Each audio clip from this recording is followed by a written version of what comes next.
पिताजी हाल न बूझे तो कैसा लगेगा।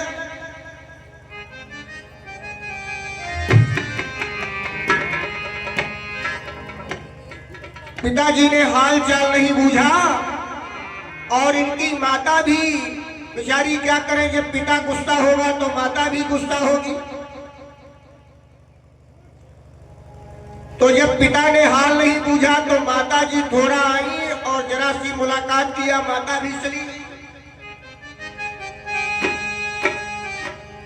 और इनकी जो 59 बहनी बैठी है सजी धजी हुई, वो सब हंसने लगी। यही देखो दीदी आई है, इनके कुछ जरूरत ही नहीं, ऐसा भेष धारण करके। दक्षिण कछु ऊंची कुशलाता,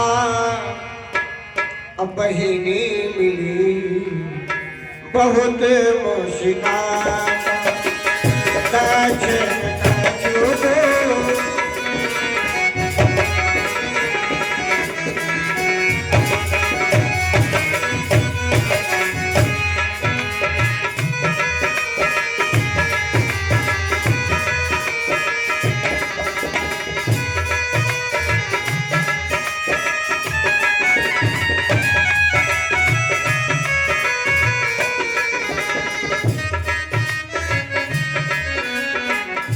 पिताजी ने हाल नहीं बूझा। सादर भले ही मिली एक माता, सती मिलोगी जरे सब माता।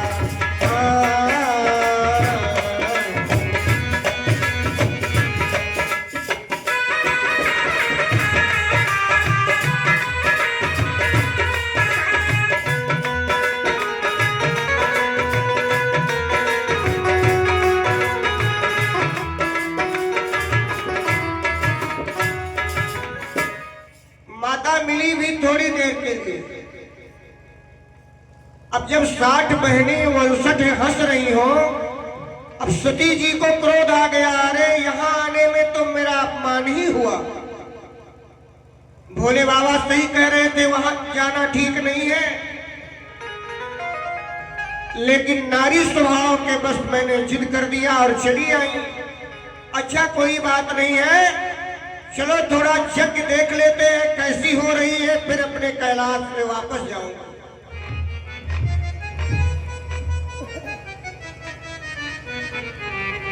तो माता जी ने जब यज्ञशाला की तरफ निगाह किया, दौड़ करके गई तो यज्ञ मंडप में कहीं शंकर जी की पूजा ही नहीं हुई। और भैया बहनों, जिस यज्ञ में शंकर जी की रुद्र की पूजा नहीं होगी वो तो यज्ञ सफल हो ही नहीं सकता। तो रामायण कहती है वहां यज्ञ नहीं हो रही है, क्या हो रहा है? सती जाई देखो तब जागा, वहां जागा हो रहा है। एक होती है यज्ञ, एक होता है जागा। सती जाई देखो तब जागा, कतहु न दीख सब कर भाग, कतहु न दीख सब कर भाग।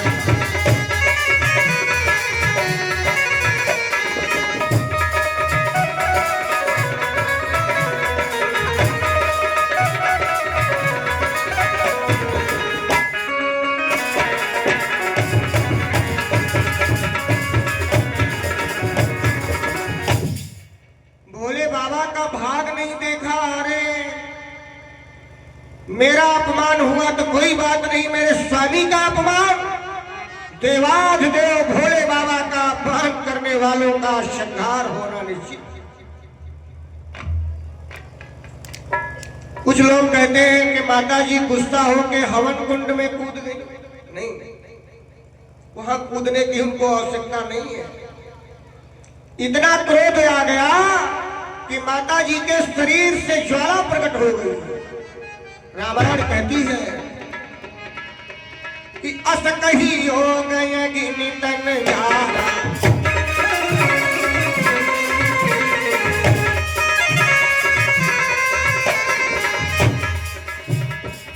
अस कही हो गए नितन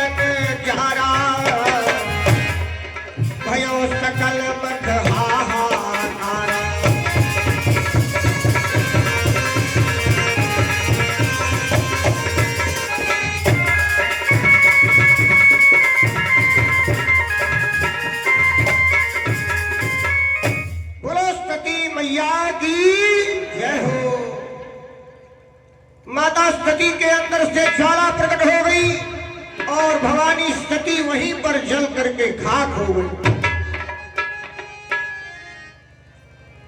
अब भैया जो दुईठे गढ़ गए थे शंकर जी के, वो वापस आ गए।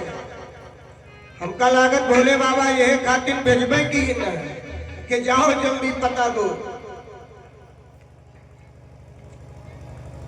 तो शंकर जी के रुद्रगढ़ भागते आए। भोले बाबा गजब हो गया। भोले बाबा ने कहा क्या गजब हो गया? अरे कहा माता जी जल करके खाक हो गए। भोले बाबा हंसे बड़ी जोर से। अच्छा एक बात बताओ, किसी को पता मिल जाए कि तुम्हारी पत्नी जल गई है तो हंसेगा बाबा? उसे तो रोवाई आएगी। भोले बाबा प्रसन्न है। क्यों? भोले बाबा इसलिए प्रसन्न है कि देवी जी एक बार मर गई है, अब जन्म होगा तो मेरी दोबारा शादी हो जाएगी। खुश हो गए। लेकिन कुछ देर बाद क्रोध भी आ गया, क्योंकि प्रजापति की जड़ता देख करके भोलेनाथ गुस्सा हो गए। अच्छा तो इसका मतलब तुम हमें चैलेंज दे रहे हो? ठीक है। और बस गुस्सा आई तो एक बाल तोड़ करके धरती पे पटक दिया, और जैसे वो बाल धरती पे गिरा तो एक राक्षस पैदा हो गया जिसका नाम है वीरभद्र। वीरभद्र तलवार लेके खड़ा हुआ। गुरुजी क्या क्या है? भोले बाबा ने कहा आज्ञा ज्यादा नहीं है, तलवार लेकर के जाओ, हमारे ससुर का मूड़ काट करके हवन कुंड में शाह कर दो, जाओ।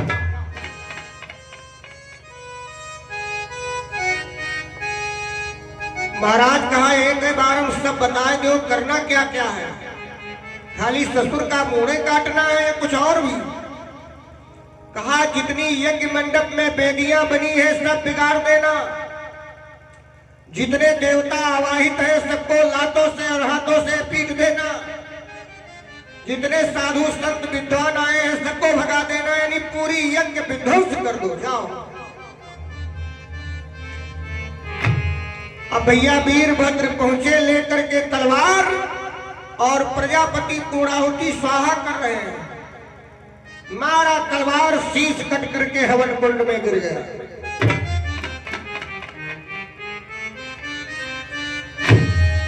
अब जब जजमान का सर कट गया तो कथा सुनने वाले, पूजा करने वाले खुद ही भागे बेचारे, भगदड़ मच गई। खैर भृगु ऋषि वहां थे तो थोड़ा अपनी तपस्या से थोड़ा बहुत रक्षा किया।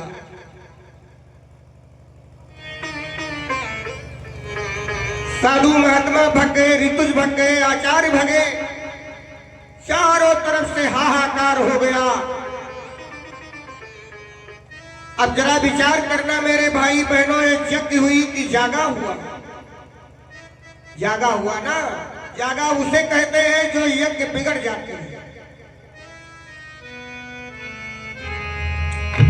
और रामायण में 2 बार यज्ञ बिगड़ी है, 2 बार जागा हुआ है, बाकी यज्ञ तो हुई है।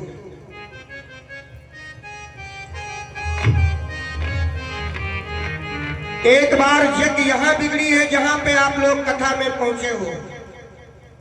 एक बार जागा लंका कांड में हुआ है, जब मेघनाद यज्ञ कर रहा था देवी निकुंबला मां की, तो विभीषण ने बताया था राम जी से कि यज्ञ नहीं कर रहा है, नाथ करे रावण यज्ञ जागा, नाथ करे रावण यज्ञ जागा।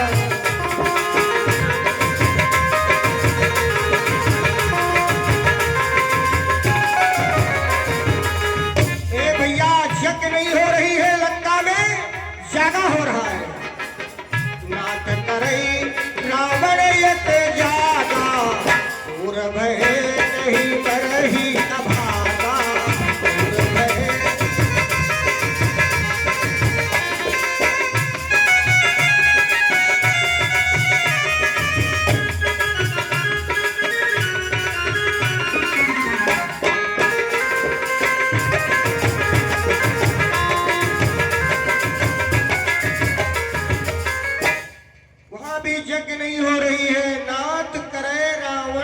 जागा, अब पूर्व भय नहीं मरे अभागा। तो जितने बानर सेना थी जाकर के पूरी यज्ञ को विध्वंस कर दिया था, वहां भी जागा हुआ।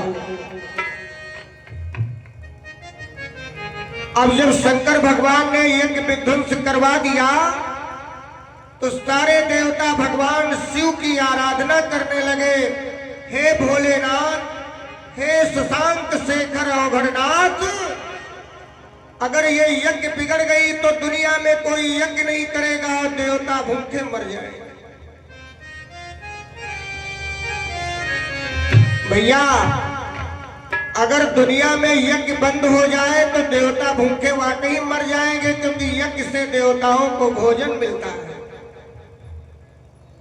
देवता चिल्लाने लगे, भोले बाबा दया करो, गंगा तरंग रमणीय जटा कलापम, गौरी निरंतर विभूषित वाम भाग।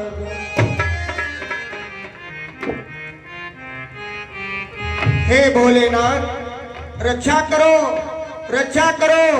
और जैसे देवता रोने लगे तो भगवान शंकर प्रकट हो गए। बोलो शंकर भगवान की जय। आ गए, कहा देवताओं, अरे तुम लोग इतना काहे रो रहे हो? मारे गए हमारे ससुर और रोते हो तुम, मर्तबा मना रहे, क्या हो गया?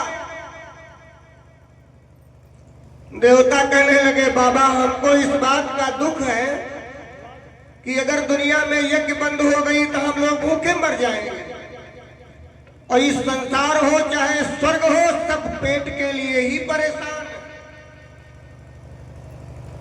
भोले बाबा ने कहा तो हम क्या करें? अरे कहा महाराज आप चाहो तो यज्ञ पूरी हो जाए। कैसे?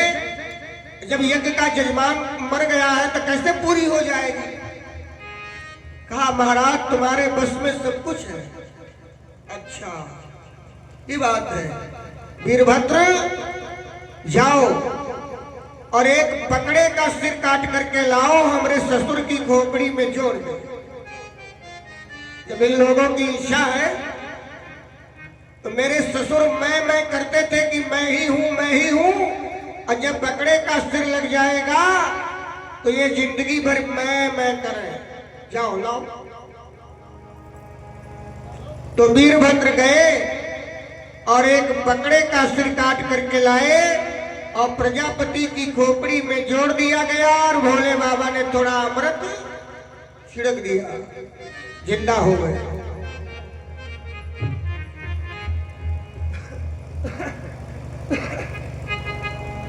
प्रजापति जीवित हो गए। जरा एक बार जोर से जयकारा लगाओ। ये काम दूसरे के बस की बात नहीं थी, भोले बाबा के अलावा। बोलो शंकर भगवान की जय।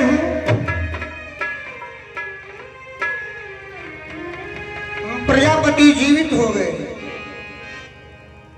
अब विद्वान लोग जब यजमान जिंदा हो गए तो विद्वान भी आ गए। वेदियां फिर से शुरू हुई, रचना हुई, और फिर वेद मंत्रों के द्वारा स्वाहा चालू हो गया। तो जब स्वाहा चालू हो गया तो विद्वान लोग कहते हैं श्री गणेशाय नमः स्वाहा। तो जजमान को भी बोलना चाहिए ना। तो वहां तो बकरे का सिर लगा है तो कहते हैं मैं, वहां स्वाहा नहीं निकल रहा है। इसीलिए कहा जाता है जो बकरी मैं करती है वो गले छुरी चलवाती है।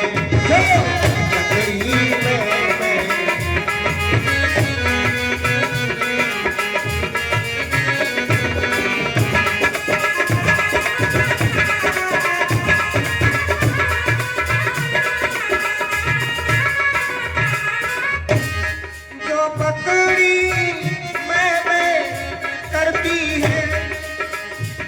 ज्यादा मैं नहीं करना चाहिए, वो गले छुरी चलवाती है।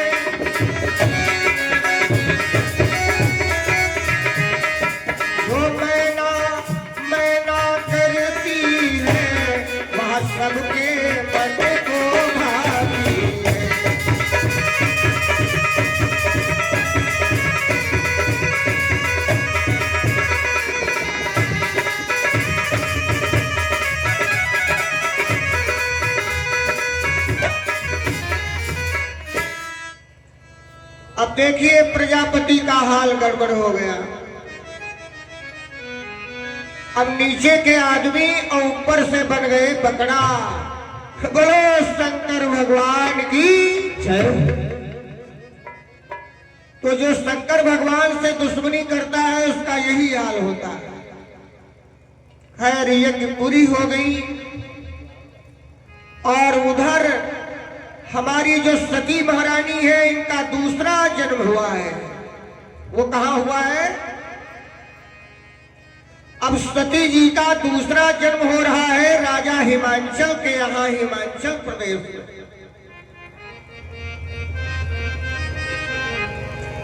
अच्छा एक बात बताओ, जहां पे दुर्गा मैया का जन्म हो जाएगा वहां किसी बात की कमी रहेगी?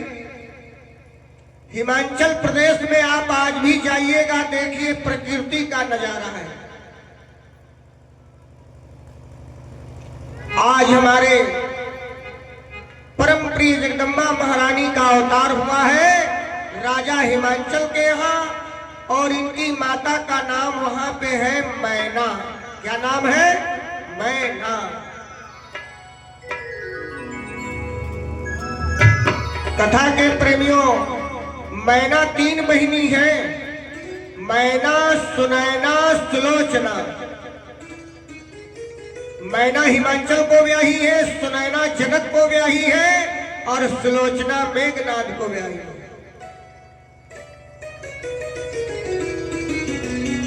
और ये तीनों कन्या किनकी है? शेषनाग की। अचंभे की बात यह है कि तीनों नेत्रों से पैदा हुए, गर्भ से नहीं। अब आप लोग अगर हम उधर मुड़ जाएंगे कि कैसे पैदा हुई तो फिर इधर की कथा पछेल जाएगी। आंखों से प्रकट हुई तीनों, इसीलिए इनके नाम भी अलग है, मैना, सुनैना, सुलोचना। चलो बता ही देते हैं थोड़ा संक्षेप में।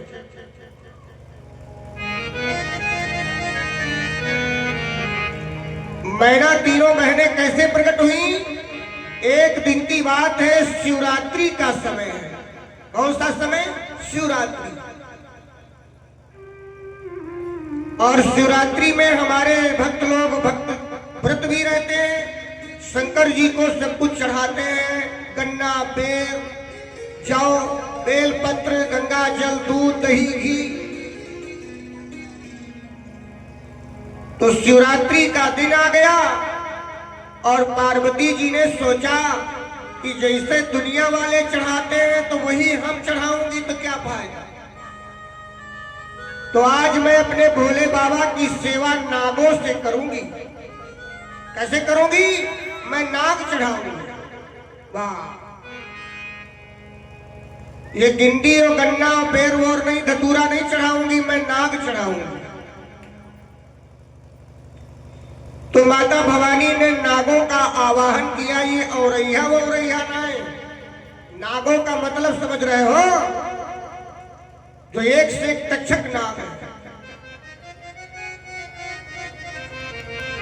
और भोले बाबा से कहा, बाबा आज मैं अपने मन का श्रृंगार करूंगी। तो शंकर जी कहे लगे, कैलो ये मां कहा है? तो नागन के हार बनाती है, नागों के बाजूबंद, नागों के पायल, करधनी, यज्ञोपवीत, मुकुट में मोर, कुंडल, ये सब नागों के सजा दिया। अच्छा, पत्नी अगर पति को सजा रही है तो पति बड़ा खुश हो जाएगा। पहली बात तो सजाता ही नहीं है, किसी की पत्नी किसी को सजाती है? वो अपने को तो सजेगी लेकिन पति से उसका ये सजाने वाला मतलब नहीं। और अगर पत्नी अपने पति की यथोचित सेवा कर सकती है तो पति प्रसन्न भी रहेगा। भोले बाबा को जिस समय महारानी सजा रही है तो मंद मंद मुस्कुरा रहे हैं। वाह देवी, जैसे सेवा आज कर रही हो ऐसा तुमने कभी नहीं किया, लाओ और चढ़ाओ।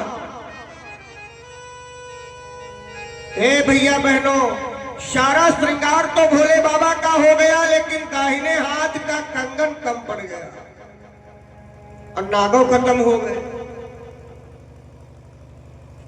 और कंगन मेन होता है।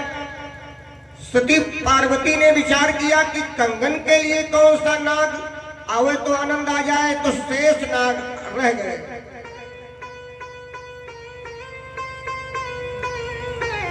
लेकिन शेष जी को मौका कहाँ है, तो भगवान विष्णु की शेष सैया बने हुए हैं, वो कहाँ आएंगे।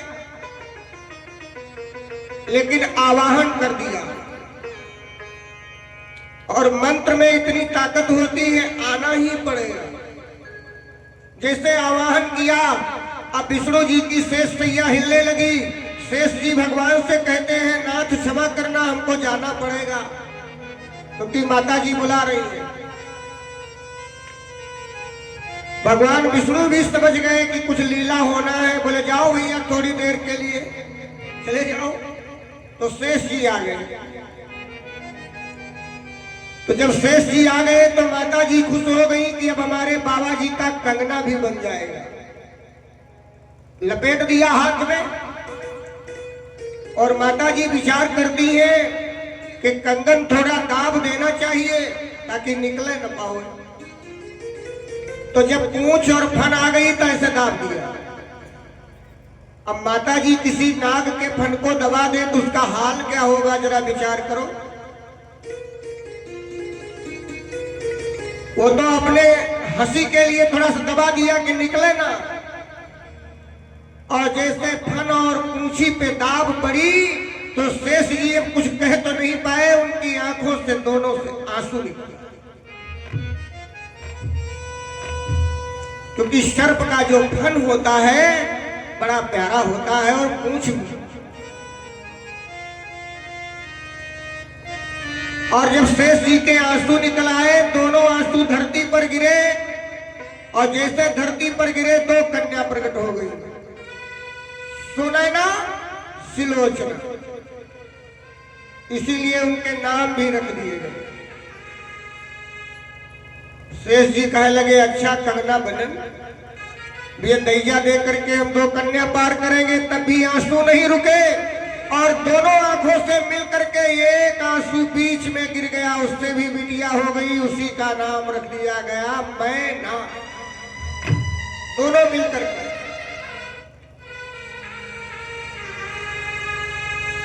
वही तीनों कन्या का विवाह किया है शेष जी ने। दामाद बड़े अच्छे बनाए, राजा जनक, राजा हिमांचल और मेघनाथ। उन्हीं के घर में जगदम्बा जी का जन्म हुआ है। माता जगदम्बा अपने पिता के घर में थोड़ा सयानी हो रही है, 5 साल की हो गई। तो एक दिन नारद ऋषि आ रहे हैं हिमांचल के यहां। नारायण नारायण। तो हिमांचल ने देखा कि हमारे दरवाजे पर महात्मा जी आए हैं, तो बड़ा खुश हो गए। भैया, जब तुम्हारे दरवाजे पर कोई संत महात्मा आ जाए तो प्रसन्न होना चाहिए कि आज मेरा भाग्य बढ़िया है। और हमने देखा है कि कहीं कहीं महात्मा आ जाए तो कमाने बंद कर ले। बोलो राधे राधे।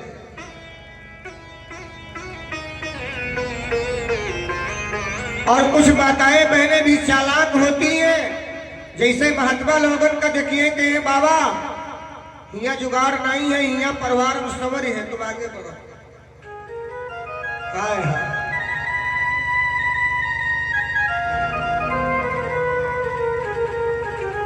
जबकि रामायण में लिखा है कि संत मिलन सम सुख जग नाही।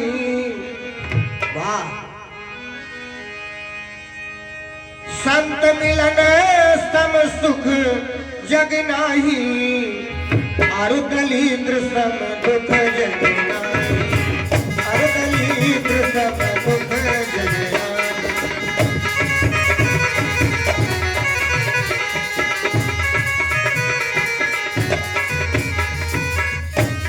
अगर तुम्हारे दरवाजे पर कोई साधु महात्मा आ गया तो इससे बड़ा कोई सुख नहीं। और अगर आदमी दलिद्री है भैया तो इससे बड़ा कोई दुख नहीं। दलिद्री का मतलब जानते हो? जो धन होते हुए भी धर्म नहीं करता है वो दलिद्री है। चलो नहीं है तो कोई बात नहीं।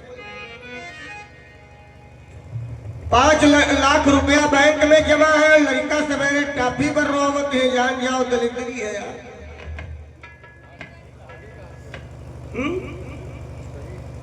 दरवाजे पर कोई अतिथि आ गया, उसके लिए भोजन नहीं है तो क्या है? दलिद्री है। किसी कवि ने कहा है, अचानक घर में आ जाए उसे मेहमान कहते हैं, उसे मेहमान कहते हैं। अचानक घर में आ जाए उसे मेहमान कहते हैं, उसे मेहमान कहते हैं।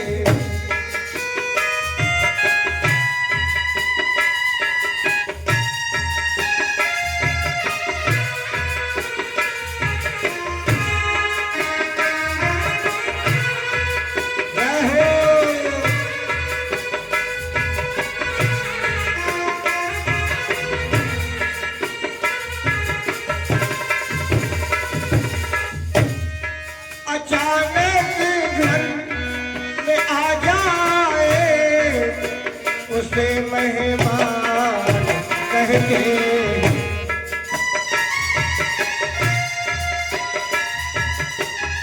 और गरीबों की मदद कर दे उसे भगवान कहते हैं, उसे भगवान कहते हैं।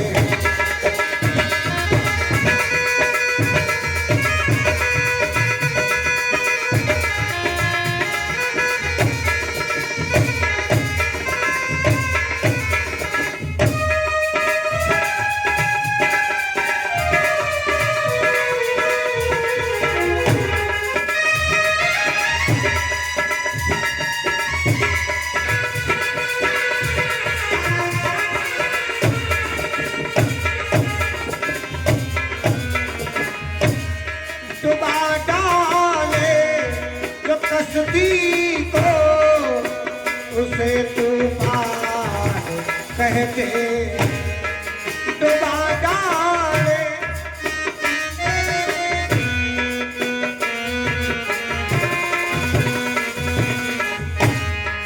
डुबा डाले जो कसदी को उसे तूफान कहते हैं।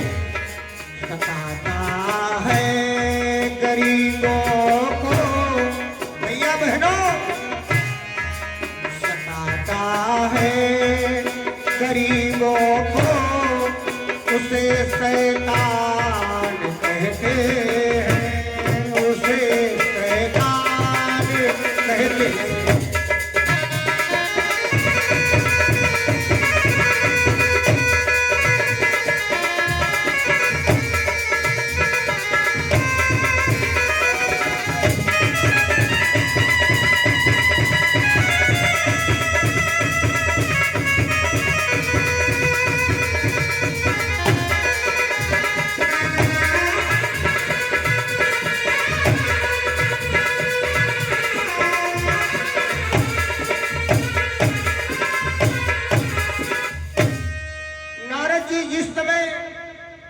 हिमांचल के घर में गए हैं तो हिमांचल बड़ा खुश हो गए। स्वागत किया, सम्मान किया, बैठाया, तिलक लगाया, बंधन किया, माला पहनाया, चरण धोए और उसके बाद में अपनी कन्या को ला करके डाल दिया चरणों में। बाबा तनी हमारी बिटिया की रेखा देख करके बताओ इसकी भाग्य में क्या लिखा है। नारद कहने लगे इसमें क्या है, लाओ हम अभी बता रहे हैं। जैसे हाथ देखा, बोले महाराज बिटिया तो तुम्हारी देवी है, देवी बड़ी सुंदर होगी, जहां रहेगी तहां बड़ा सुख पाएगी, लेकिन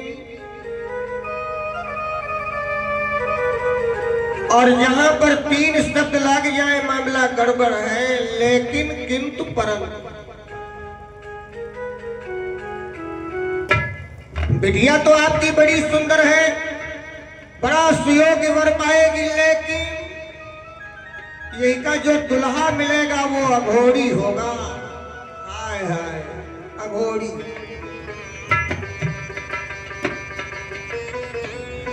अब किसी के पिता को पता चल जाए कि हमारा दामाद अघोरी है तो साजन क्यों करेगा? इसका पति मिलेगा अघोरी, और एक अवगुण वाला मिल जाए तो बढ़िया है, 6 अवगुण वाला मिलेगा। अब तो हिमाचल के स्वर सूख गए, 6 अवगुण। अरे हम राजा हैं और राजा की कन्या को ऐसा पति मिल जाए 6 अवगुण वाला, मैं शादी नहीं करूंगा। नारद कह लगे बिगड़ो ना, समझो जो भाग्य में लिखा होगा कोई मेट भी नहीं सकता। कहा महाराज कौन कौन से अवगुण होंगे? तो कहा तो सुनो कि जोगी जटिल अकाम, 3 अवगुण। पहली बात तो दामाद जोगी होगा तो शादी क्यों करेगा जब जोगन है। जोगी जटिल, जटिल माने बड़ी बड़ी जटाओं वाला। अकाम, अकाम माने कामदेव को जीतने वाला। इशारा शंकर जी की तरफ जा रहा है सीधे। जोगी जटिल अकाम मन अनंग अमंगल भेष। अनंग माने नगुआ बाबा, अमंगल माने 3 आँखिन वाला। अनंग अमंगल भेष अस स्वामी यही काबिल है परिहस्त असरे।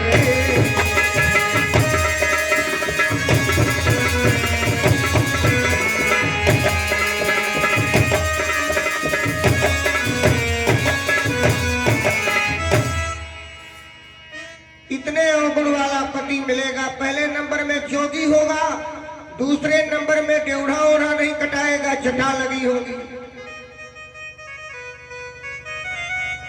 और तीसरे नंबर में अनंग माने नगुआ बाबा, कपड़ा लत्ता नहीं पहनेगा। अमंगल भेष 3 नेत्र वाला या 1 नेत्र वाला, तभी तो अमंगल होगा। दिगंबरी होगा।